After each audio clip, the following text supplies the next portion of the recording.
Bonjour à tous et bienvenue sur Compagnie MKL. Dans cette vidéo, nous allons faire un petit résumé de la thématique que nous avons débattue.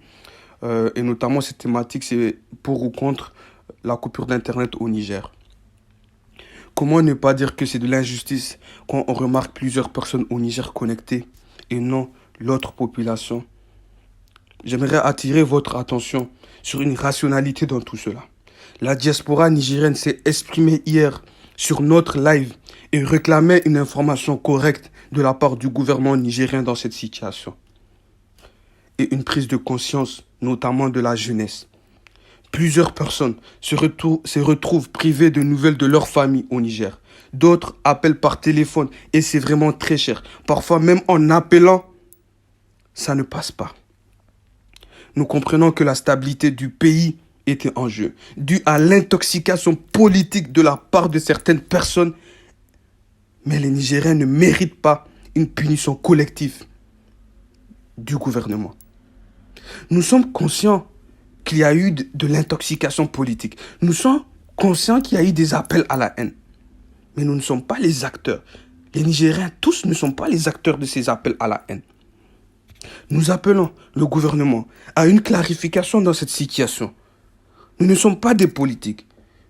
Mais le bras de fer entre le gouvernement et l'opposition joue énormément sur la vie des Nigériens et sur le devenir du peuple entier. Hier encore, une personne nous a parlé de la montée du racisme qu'il a subi à cause de la politique raciste utilisée par nos politiques au pays. Vous ne le voyez pas. Lors des élections, les yeux du monde sont braqués sur nous. Notre démocratie est remise en cause. Pouvons-nous faire des élections paisibles? Il y a tant de questions que l'international regarde au Niger. Vous ne le voyez pas sûrement.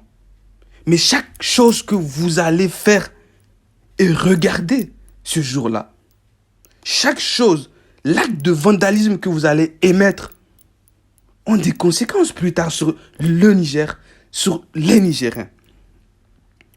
Vous ne le voyez pas.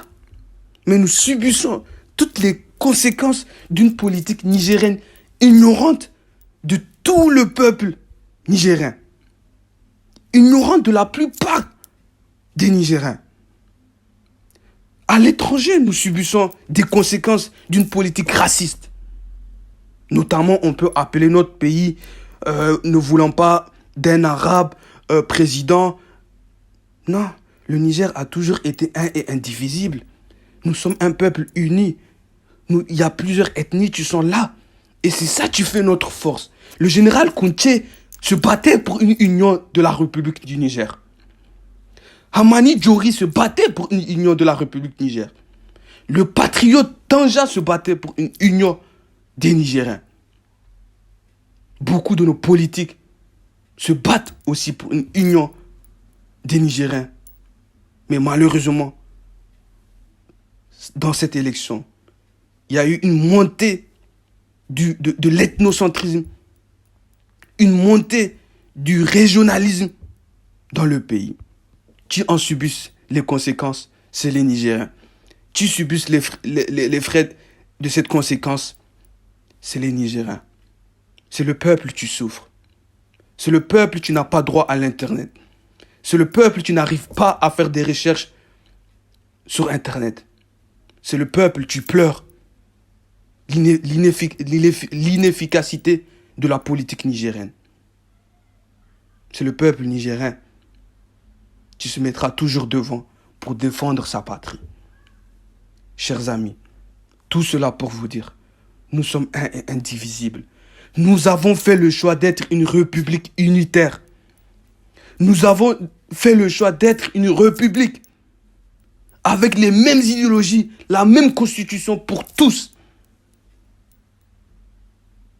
Nous avons fait ce choix d'être des Nigériens. Assumons notre choix, combattons nos droits et soyons honnêtes envers nous-mêmes et arrêtons d'appliquer l'hypocrisie dans toute cette politique nigérienne. Je tiens à rappeler à la jeunesse nigérienne que c'est tous les 5 ans que la politique se fait. Après cela, c'est les représentants qui vont essayer de conduire vos idéologies dans une réalisation possible. Je vous remercie à tous.